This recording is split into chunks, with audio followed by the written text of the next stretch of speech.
Mahkamah Konstitusi (MK) kembali melanjutkan sidang pengujian material Undang-Undang Nomor 3 Tahun 2020 tentang perubahan atas UU Nomor 4 Tahun 2009 tentang Pertambangan Mineral dan Batu Bara (UU Minerba) pada Jumat, 13 Desember 2024. Dalam sidang ke-8 ini, MK mendengarkan keterangan dari sejumlah ormas keagamaan, yaitu Pengurus Besar Nahdlatul Ulama (PBNU), Persekutuan Gereja-Gereja di Indonesia (PGI), Konferensi Wali Gereja Indonesia (KWI), dan Parisada Hindu Dharma Indonesia (PHDI), yang mengemukakan pendapat terkait kebijakan pemberian konsesi pertambangan kepada ormas. Ulil Absar Abdallah, perwakilan PBNU, menjelaskan ihwal mereka siap mendukung kebijakan pemerintah terkait pengelolaan sumber daya alam. Menurutnya, kebijakan pemberian konsesi tambang kepada ormas keagamaan merupakan langkah terobosan untuk mewujudkan pemerataan pengelolaan sumber daya alam yang lebih adil. Selama ini, pihak yang menikmati konsesi pertambangan dan sumber daya alam yang dimiliki oleh negara,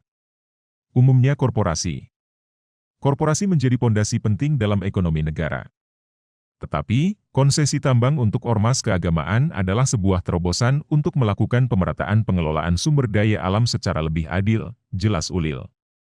Sudah saatnya penerima manfaat dari pengelolaan tambang diperluas cakupannya, sehingga ormas keagamaan yang telah memberikan kontribusi bagi negara dalam bidang pendidikan menjadi tepat sekali diberikan kesempatan pengelolaan ini. Ia menambahkan, di sisi lain, Jani Nelson Simanjuntak dari PGI menyatakan keprihatinannya terhadap dampak ekologis yang ditimbulkan oleh kegiatan pertambangan, terutama bagi warga gereja yang tinggal di kawasan tambang.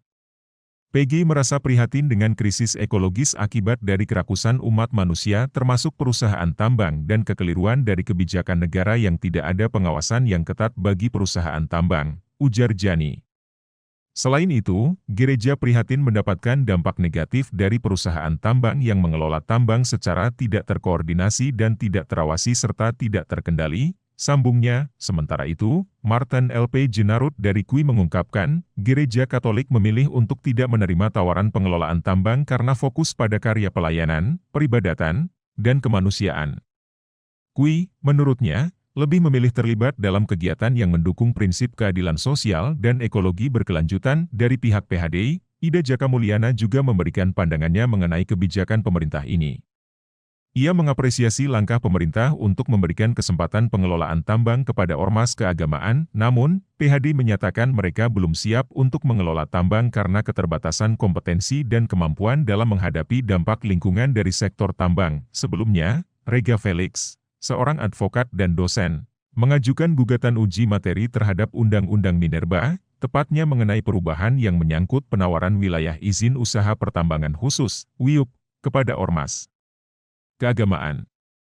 Ia berpendapat bahwa kebijakan tersebut tidak sesuai dengan prinsip afirmatif yang diatur dalam UUD 1945.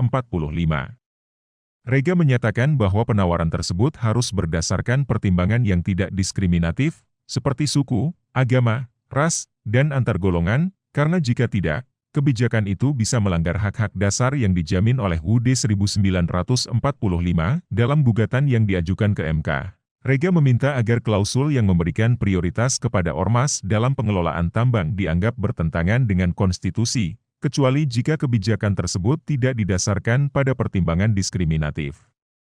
Ia juga mengusulkan agar pasal-pasal dalam UU Minerba tersebut dibatalkan atau diperbaiki untuk memastikan kesesuaiannya dengan prinsip keadilan dan non-diskriminasi yang tercantum dalam UUD 1945.